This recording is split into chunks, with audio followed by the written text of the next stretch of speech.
할렐루야.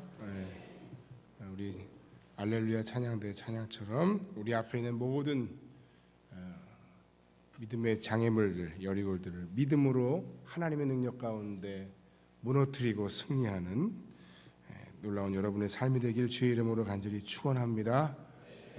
정말 성이 무너진 것 같아요. 할렐루야. 아무 보잘것없는 우리를 하나님의 자녀라고 부르시고 하나님의 거룩한 성음교회 공동체의 지체가 되게 하신 하나님을 다시 한번 찬양합니다. 할렐루야. 지난 한 주간에 사실 여러분 아시는지 모르겠습니다만 자녀를 위한 특세가 우리 교회에서 새벽마다 있었습니다. 저도 말씀을 전하고 또 여러 가지를 기도하는 중에 멀리 있는 저의 아들들을 위해 기도했습니다. 그런데 그 기도하는 중에 재밌는 생각을 하나 해봤습니다. 재미가 있을지 없을지 모르겠는데 저희 큰아들이 이제 19살이 됐고 이제 둘째도 이제 고2가 됐는데 어찌 될지는 모르겠지만 늦어도 10년 안에는 장가를 가지 않을까 그런 생각을 해봤습니다. 그래서 큰아들에게 어울리는 신부감은 누굴까? 어떤 아가씨일까? 좀 내성적이니까 신앙은 물론 뭐 말할 것도 없고 좀 활동적이고 긍정적이고 건강한 아가씨면 좋겠다. 뭐 이런 생각을 했어요. 뭐 구체적인 거는 다 빼고 아무튼. 그리고 둘째 아이는 어떤 아가씨가 좋을까? 좀 어떤 창의적인 이야기를 하든지 긍정적으로 다 이해하고 그리고 뭐든지 좀 잘 챙겨주는 그런 착한 아가씨였으면 좋겠다. 제가 너무 욕심이 많은가요? 생각하면서 기도를 했습니다. 새벽에 깨어 기도하는 것이 피곤하긴 했어도 이 기도에 응답해 주신다면 정말 얼마나 놀랍고 감사한 일이겠습니까? 할렐루야.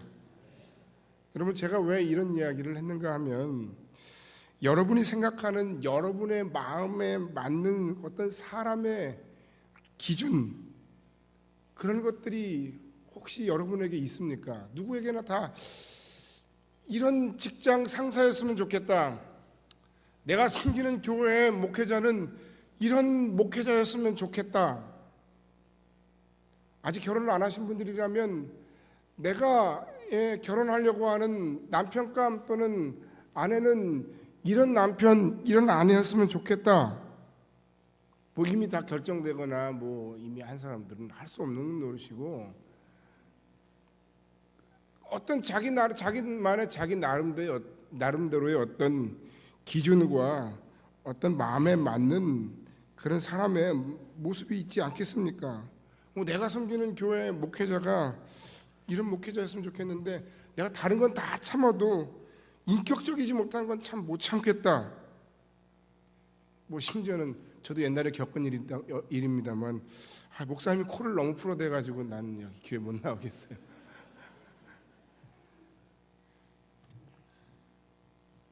나의 직장 상사는 위에는 아부하고 아래에는 권위적인 그런 사람은 내가 도저히 못 참겠다.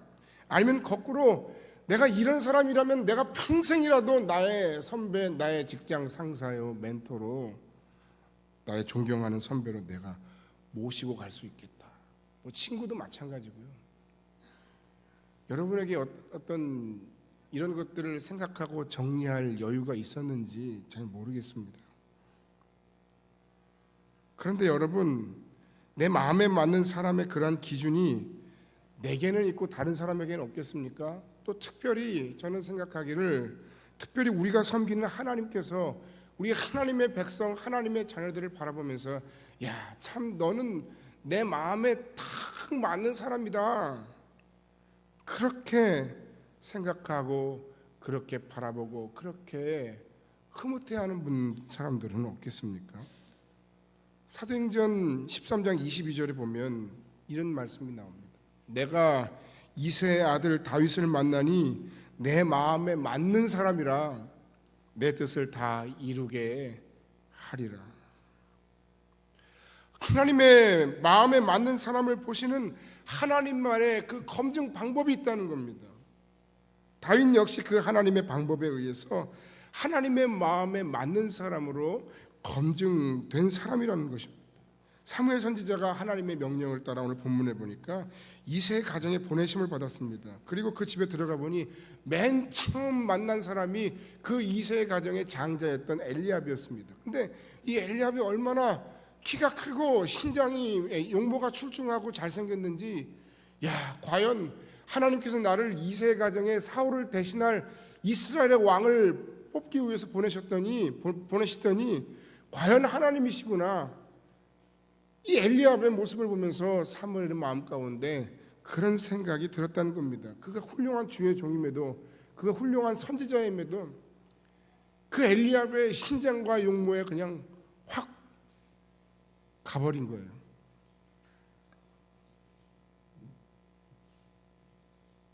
그러나 하나님은, 하나님의 그 마음에 맞는 사람의 그 기준은 외형이나 외모를 보는 것이 아니었다는 겁니다. 하나님께서는 사무엘에게 이렇게 말씀하십니다. 그의 용모와 키를 보지 말라. 내가 이미 그를 버렸노라. 여러분, 뭐 키 크고 다 잘생기면 버림받았다는 얘기가 아니죠. 뭡니까? 어쩌라는 거죠? 그것이 중요한 기준이 아니라는 겁니다. 내가 보는 것은 사람과 같지 아니하니 따라합시다. 사람은 외모를 보거니와 나 여호와는 중심을 보느니라. 할렐루야. 이것이 얼마나 다행스러운 말씀입니까? 반대로 이것이 얼마나 두려운 말씀입니까? 두려워할 이유는 우리의 중심이 바로 서지 못했다면 두려워해야 합니다.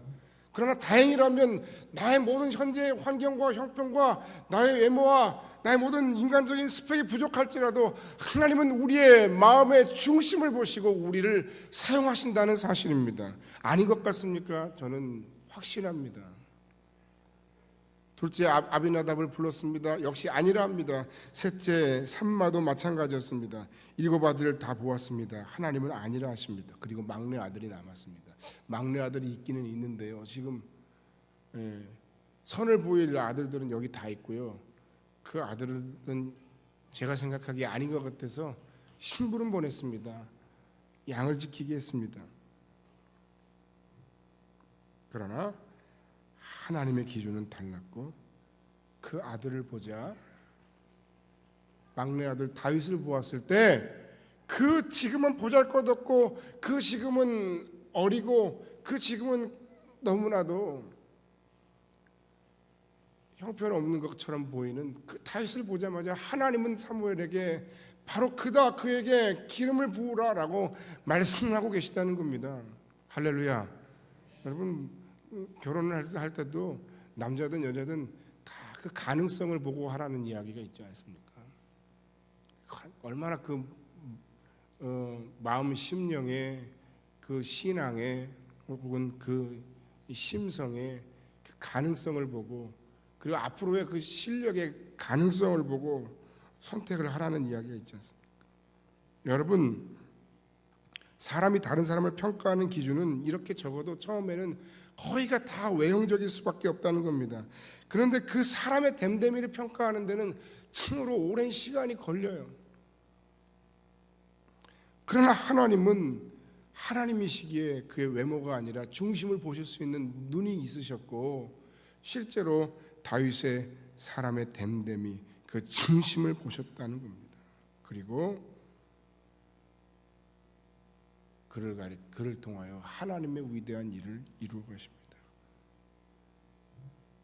그렇다면 하나님의 마음에 맞는 사람이었던 다윗의 어떤 중심을 보시고 하나님은 그를 마음에 맞는 자다라고 말씀하셨는가? 첫 번째는 하나님의 마음에 맞는 사람은 진실한 사람입니다. 하나님 앞에서의 진실한 마음이 하나님께서 쓰시고 사용하시는 하나님의 사람의 첫 번째 기준입니다. 그 순서조차 바뀌어서는 안 됩니다. 다윗이 그렇다고 해서 우리가 아는 것처럼 실수가 전혀 없는 사람이었느냐 하면 아니죠. 어떤 사람은 그 다윗의 그 삶을 연구한 결과 그가 적어도 한 20번쯤은 하나님 앞에 범죄하고 하나님 앞에 불순종해서 그의 잠시 잠깐의 한눈을 팔고 그의 잠시 잠깐의 교만함으로 인해서 그의 가정이 혹은 그의 나라가 여러 가지 모양으로 어려움을 당했던 것을 우리는 성경상에서 분명히 찾아볼 수 있습니다. 그럼에도 불구하고 하나님은 그의 생애 전체를 가리켜서 역대상에 보니까 이렇게 얘기합니다. 그럼에도 그는 나의 명령을 지켰다라고 평가하시는 것입니다. 그리고 말씀하시기를 그는 전심으로 나를 쫓으며 나보기에 정직한 길을 행하였다라고 다윗의 삶을 평가하신 거예요. 그럼 오늘 이 아침 우리가 하나님 앞에 진실함으로 나아가기를 원합니다. 인간의 모든 행위를 놓고 보면 우리가 모두가 다 하나님 앞에 피장파장일 겁니다. 그렇다고 하나님의 은혜가 은혜되게 하기 위해서 일부러 죄를 범하거나 일부러 못하라는 뜻은 아닙니다. 하지만 정말 더 중요한 것은 우리가 하나님 앞에 어떤 중심, 특별히 어떤 진실함으로 나왔느냐는 겁니다. 여러분, 결과가 다 똑같다고 해서 그 모든 과정도 다 같거나 혹은 그 모든 결과에 대해서 하나님께서 그 똑같은 결과에 대해서 너는 못했으니 잘했다, 못했다, 잘못했다, 너는 잘했으니 잘했다라고 말씀하시지 않는다는 거예요. 같은 실패라도 하나님이 칭찬하시는 실패가 있고 같은 성공이라도 하나님께서 책망하시는 성공이 있을 수 있어요. 같은 실패라도 하나님께서 칭찬하시고 또는 하나님께서 또 책망하실 일도 있겠지만 같은 성공이라도 하나님께서 책망하시기도 하시고 그리고 하나님께서 칭찬하시기도 하실 그런 성공도 있다는 겁니다. 정말 잘하고 싶었는데 잘 안 돼요. 충성하고 싶었는데 사랑하고 싶었는데 잘 안 되는 겁니다. 내 생각대로 안 되는 것이 인생입니다. 그리고 하나님께 나와서 이렇게 고백하는 겁니다. 하나님, 우리가 정말 좀 하나님 아시죠? 제가 말씀대로 살려고 최선을 다했는데 안 됐네요. 하나님, 저는 죄인입니다.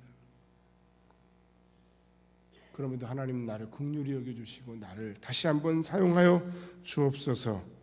그렇게 말씀드리면 그 중심을 보시고 하나님은 우리에게 그래, 내가 기꺼이 너를 다시 사용하마 하시며 우리에게 필요한 새 힘과 용기와 하나님의 능력들을 우리에게 부어주시는 겁니다. 여러분, 지금 마음이 어떤 마음으로 나왔습니까? 그것이 중요합니다. 여러분, 지금 하나님 앞에 과연 진실하게 서 계십니까? 그리고 동시에 한 가지 질문이 더 있습니다. 여러분, 과연 여러분들은 사람 앞에서도 진실하게 서 있습니까?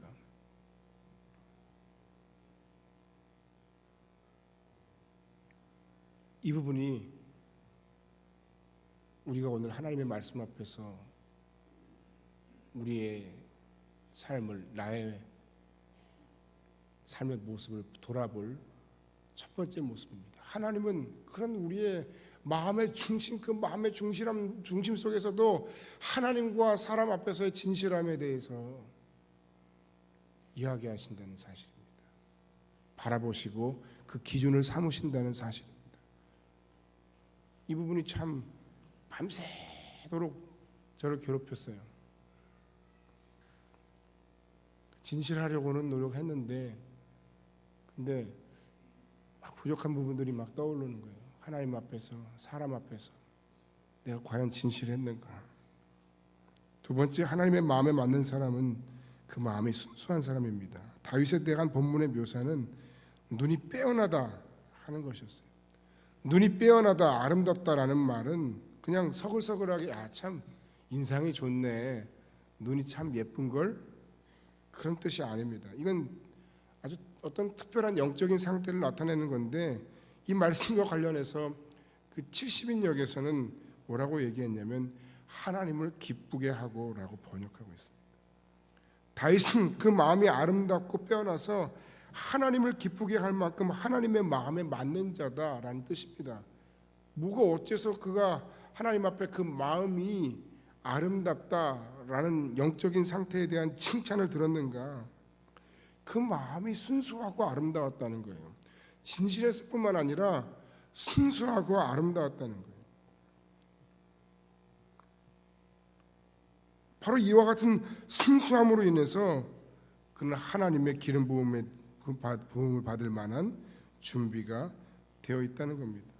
사랑하는 여러분, 살아계신 하나님의 능력에 대한 신앙에 여러분이 일평생 때묻지 않으시기를 주의 이름으로 간절히 축원합니다. 사랑 많으시고 신실하신 하나님에 대한 신앙에 대해서 여러분이 때묻지 않으시기를 주의 이름으로 간절히 축원합니다. 그리고 하나님을 사랑하고 섬기는 데 있어서 때묻지 마시기를 주님의 이름으로 간절히 축원합니다.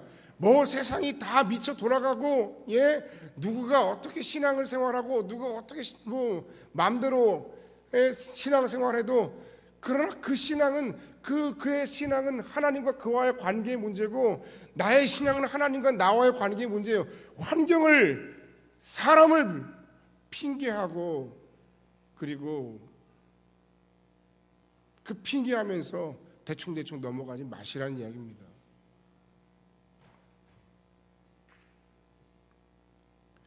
바로 이 부분이 바로 우리의 신앙 유지의 핵심입니다. 하나님은 그것을 굉장하게 중요하게 생각하신다는 겁니다.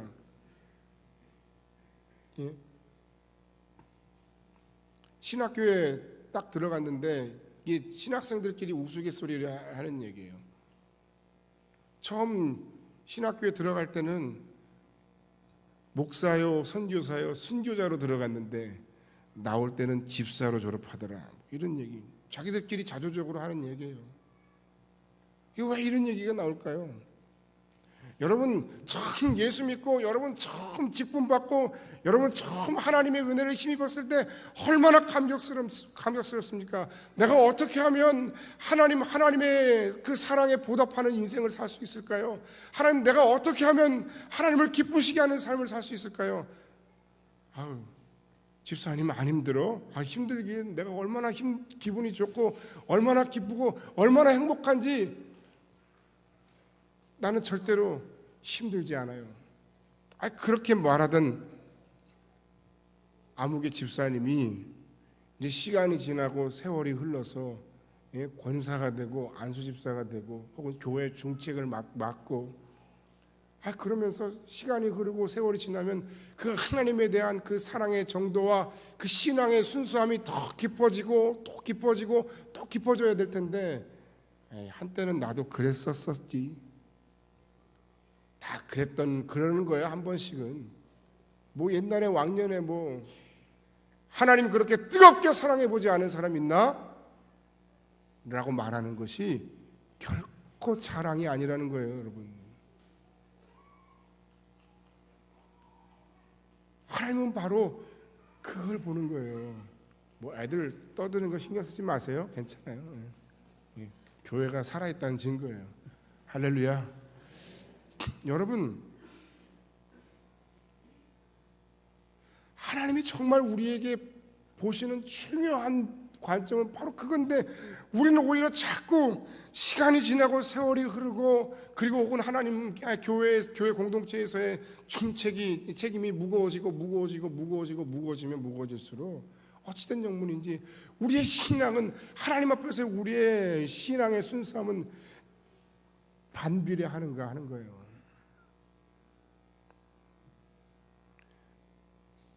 하나님 앞에 오늘 저와 여러분이 이 고백을, 이 결심을 하나님 앞에 결단해야 할 줄로 믿습니다. 내가 하나님 앞에 가는 그 순간까지 하나님에 대한 그 하나님의 사랑, 하나님의 능력, 하나님의 존재, 하나님을 향한 나의 사랑, 나의 헌신, 그 모든 부분에 있어서만큼은 조금도 바뀌지 않고 변질되지 않은 신앙과 삶으로 살아가기를 원합니다. 할렐루야. 그렇게 결단하는 여러분들 되시길 바랍니다.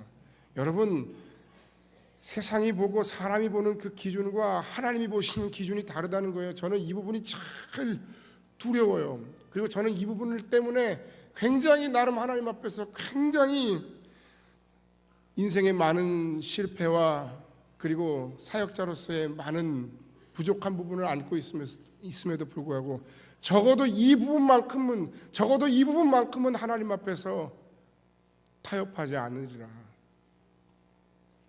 그렇게 결심하며 목회합니다. 왜?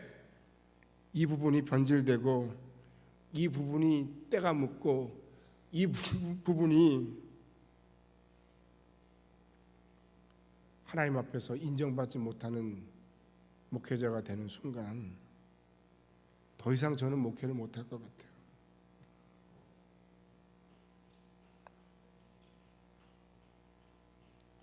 여러분 주변에 어떤 교회에 안수집사고 뭐 권사고 뭐 장로님이고 그런데 다 모아가지고 뭐 하면서 아이 이 정도는 다 해. 뭘 이 신앙생활 뭐 그렇게 빡빡하게 하는 거야. 뭐 그렇게 얘기하고 해도 여러분들 하나님 앞에서 여러분 마음의 순수함과 그 진실함을 가지고 하나님과의 관계 속에서 여러분의 신앙의 순수함을 지켜가며 믿음으로 여러분의 삶을 유지하며 살아가시길 주의 이름으로 간절히 축원합니다.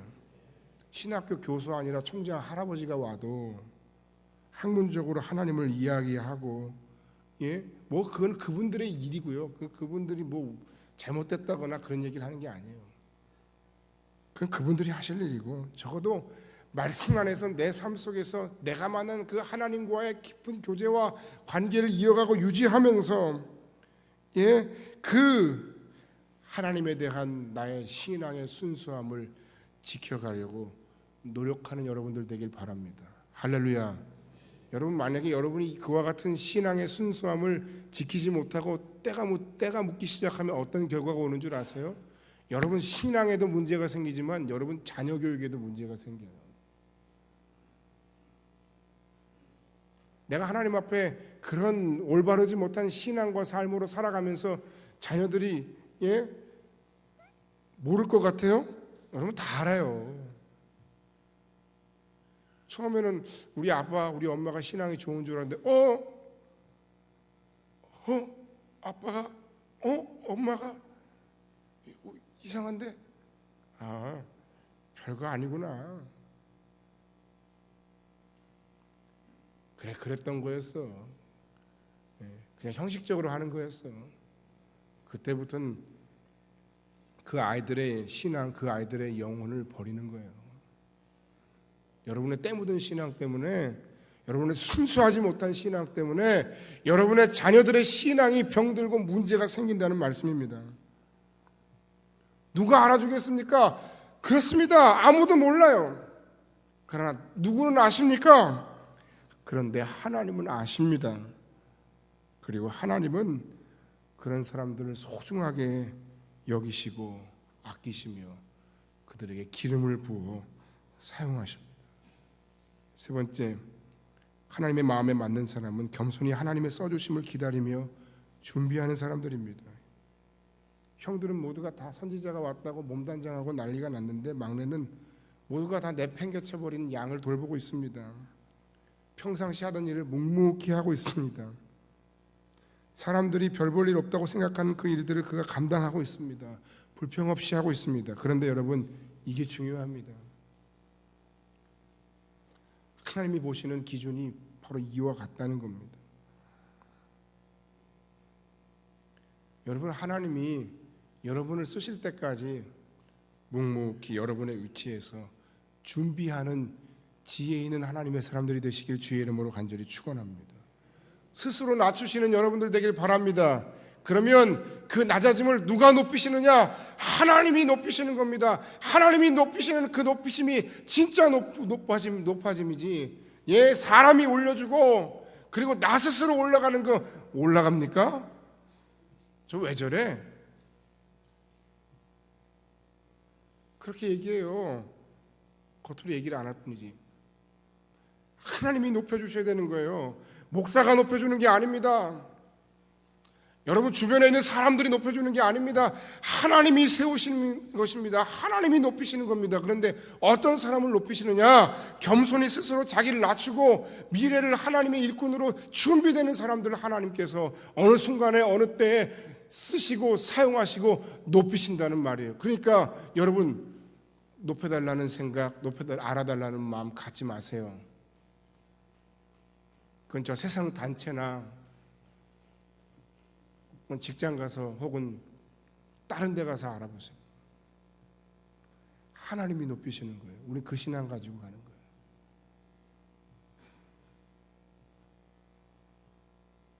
다윗은 기다렸어요. 얼마나 기다렸느냐?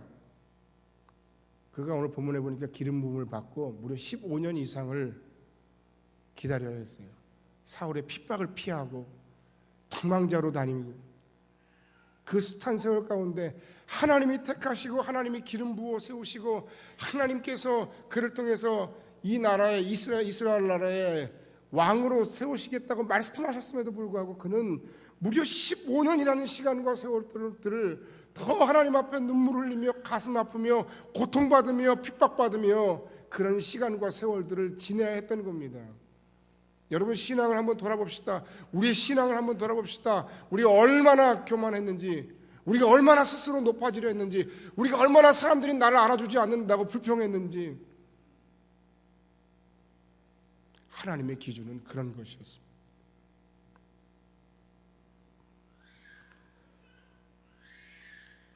그 순간 그 마음의 중심을 보신 하나님께서는 사무엘 선지자를 통해 기름을 부어주셨는데요. 그 기름 부으심에 두 가지 의미가 있습니다. 첫 번째, 하나님께서는 당신의 사람들을 세우실 때 기름을 부으시는데 그 기름 부으심의 의미는 바로 하나님의 능력입니다. 할렐루야. 이 하나님의 능력을 덧입히는 것을 가리켜 성령의 기름 부음이라고 표현하는 겁니다. 하나님께서는 하나님의 자녀의 사역자인 우리에게 아무 능력도 허락지 않으시며 사명을 감당하라고 하시지 않습니다. 하나님께서는 제자반이고 그리고 사역반 훈련을 감당하고 작은 목자로 하나님의 거룩한 교회와 하나님의 나라를 위해 헌신하려고 하는 여러분들에게 아무 능력도 주지 않으면서 그 훈련을 감당하고 그 직분을 감당하라고 말씀하지 않으십니다. 우리를 부르시고 우리를 사용하실 때 하나님은 우리에게 감당할 수 있는 성령의 능력, 성령의 기름 부으심으로 덧입혀 주십니다. 내가 할 수 있는 게 아닙니다. 내가 하는 게 아닙니다. 하나님의 사람으로 사는 우리가 하나님의 뜻대로 순종하고 그 하나님 안에서 살아가는 모든 능력을 받는 것은 내 안에 계셔서 역사하시는 성령 하나님의 능력 덕분입니다. 그래서 여러분이 우리 제자반 7기가 이제 앞으로 사역반 훈련을 받으면서 사역반 1권에서 받는 사역반 1권의 책 제목이 뭐예요? 성령 새 생활의 열쇠. 우리가 어떻게 하나님의 사람으로 살아가느냐? 성령의 능력을 힘입어 갈 수 있다는 거예요. 그 능력을 하나님이 우리에게 주신다는 겁니다. 할렐루야. 하나님의 마음에 맞는 사람, 하나님의 사람 다윗에게 하나님께서는 성령으로 기름 부으시고 그에게 그 모든 사명을, 그 모든 일들을 감당할 수 있는 하나님의 능력을 허락해 주셨다는 겁니다. 할렐루야. 우리 학생들 가운데 학생들이 세상에 살면서 여러분 얼마나 유혹이 많아요. 뭐 적당히 해야 되는데 잘 안 되잖아요. 롤도 잘 조절이 안 되고 아프리카 TV 들어가서 그냥 너무 쓸데없는 거 많이 보고 그냥 교회에서 딱 보라는 것만 딱 보면 좋고 방송만 라디오만 딱 하면 좋은데 그거 핑계로 이거 보고 저거 보고 우리 성원교회 학생들은 그런 학생들이 한 명도 없는 줄 압니다만 그럼에도 불구하고 그런 것들을 잘 지켜갈 수 있는 분별력과 자제력이 어디에서 생기느냐 하면 바로 그 능력을 허락하시는 분이 바로 성령님이시라는 거예요. 성령님을 의지하고 붙들 때 여러분 이길 수 있는 거예요. 할렐루야. 우리 학생회가 제일 크게 해야 돼. 할렐루야. 여러분 이길 수 있습니다. 할렐루야. 하나님 주시는 능력 때문에 성령의 기름 부으심 때문에 그런 거예요. 그러므로 나는 약하지만 내 안에 계신 성령으로 인해 나는 강하여 나는 할 수 없지만 내 안에 계신 성령의 기름 부으심으로 나는 할 수 있는 거예요. 두 번째, 성령의 기름 부음은 시대와 민족과 역사를 바라보며 애통하고 기도하는 사람들에게 주시는 하나님의 기도 응답의 결과였어요. 무슨 얘기냐? 한마디로, 설교를 좀 줄여야 되겠어. 무슨 얘기냐? 한마디로 그 이스라엘 나라의 상황을 보면서, 사울의 영적인 상태를 보면서 너무나도 안타까워하고 괴로워하고 고통받고 있던 사람이 바로 사무엘 선지자였는데, 사무엘 선지자 16장 1절 이하에 보니까 그가 하나님 앞에 너무나도 간절하게 이 상황과 이 아픔과 이 고통을 가지고 하나님께 기도했더니 하나님께서 그 성령의 기름 부음을 덧입힐 그 하나님의 사람들을 만나게 하시고 그를 통해서 부어주시더라 하는 겁니다. 당신의 나라와 백성을 위해 애통해야 하는 그 사무엘을 통해서 그 기름 부음을 명하면서 그를 위로해 주셨던 겁니다. 그래서 만난 사람이 바로 다윗이었던 거예요. 사랑하는 여러분, 3.1절이었는데 어제가 이 나라와 민족을 위해 여러분 열심히 기도하셔야 됩니다. 사랑해야 합니다. 여러분, 교회가 뭔가를 감당하고 뭔가 하나님의 거룩한 일들을 해야 하는데 안타까운 일들이 있습니까? 여러분, 간절한 마음으로 열심으로 하나님, 그 일을 제발 제가 감당할 수 있게 해주세요. 보이는데, 하나님 교회에 부족한 부분들이 보이는데 교회가 그렇게 재정이 넉넉한 것 같지는 않고 하나님 어떻게 해야 됩니까? 하나님 도와주세요. 그렇게 기도하면 하나님 여러분들의 손길을 통해 하나님의 일을 이루십니다. 감당할 수 있는 힘과 능력을 주시는 거예요. 할렐루야. 문제는 뭐냐면 여러분 안에 이와 같은 열망이 있느냐는 거예요. 이 나라와 민족을 향해 교회를 위한, 그리고 하나님의 거룩한 사명을 감당할 그 누군가를 위한 안타까운 기도가 있느냐 하는 겁니다. 지난 한 주간 여러분 기도하셨지만 여러분의 자녀를 위한 여러분의 안타까운 기도와 그 눈물에 하나님 앞에서의 그 헌신이 있느냐 하는 겁니다. 내 사랑하는 자녀가 하나님의 거룩하고 복된 인물로 기름 부음을 받아 쓰임 받기를 원합니다. 그럼 하나님은 여러분의 그 기도를 사용하신다. 여러분의 삶을 사용하신다. 그래서 그 성령의 기름 부으심이 사무엘을 통해 다윗에게 부어졌던 것처럼, 하나님의 마음에 맞는 사람 다윗에게 부어졌던 것처럼, 여러분의 그 안타까운 기도의 그 순수한 열망들을 통해 하나님은 여러분의 삶을 사용하시고 하나님의 크고 위대한 일들을 이루신다는 사실입니다. 오늘 사무엘에게 응답해 주셨던 그 부름 기름 부음의 역사가 이 땅에 주님의 몸된 교회 여러분의 자녀에게 특별히 제자반을 마치고 사역 훈련을 위해 헌신하기로 결단하는 7기 제자반을 위한 여러분들의 기도를 통하여 놀라운 성령의 기름 부음의 역사로 나타날 줄로 믿습니다. 하나님의 일은 하나님의 일은 혈기로 하는 게 아닙니다. 내 지혜로 하는 게 아닙니다. 내 경험으로 하는 게 아닙니다. 하나님께서 그 모든 것들을 적절히 사용하시지만 더 중요한 것은 그리스도의 영 하나님의 신 성령의 능력으로 우리가 감당하는 겁니다. 이 아침에 그 성령의 기름 부으심을 사모하고 그 기름 부으심 안에서 충성스럽게 감당하는 저와 여러분들이 되길 바랍니다. 하나님 앞에 쓰임받는 우리가 일평생 하나님 앞에 가는 그 순간까지 하나님의 마음에 맞는 인생의 기준을 갖게 하옵소서. 하나님과 사람 앞에 진실을 잃지 않도록, 하나님을 향한 그 순수한 사랑이 때묻지 않도록, 그리고 내 마음에 맞지 않아도 지금이 아니라 하시면 겸손히 하나님의 때를, 하나님의 높여주심을 기다릴 줄 아는 하나님의 마음에 맞는 하나님의 사람들이 다 되시길 주의 이름으로 간절히 축원합니다. 또한 성령의 기름 부으심을 힘입어 능력 있는 삶과 사역을 감당하게 하소서. 누군가의 성령의 기름 부으심을 위해 간절히 기도하게 하소서. 성령의 충만을 구하는 하나님의 사람이 되어 이 시대를 향하여, 그리고 이 시대를 향해 높이 들릴 하나님의 교회 위에 귀하게 쓰임받는 하나님의 종들이 다 되시기를 주의 이름으로 간절히 축원합니다. 기도하겠습니다.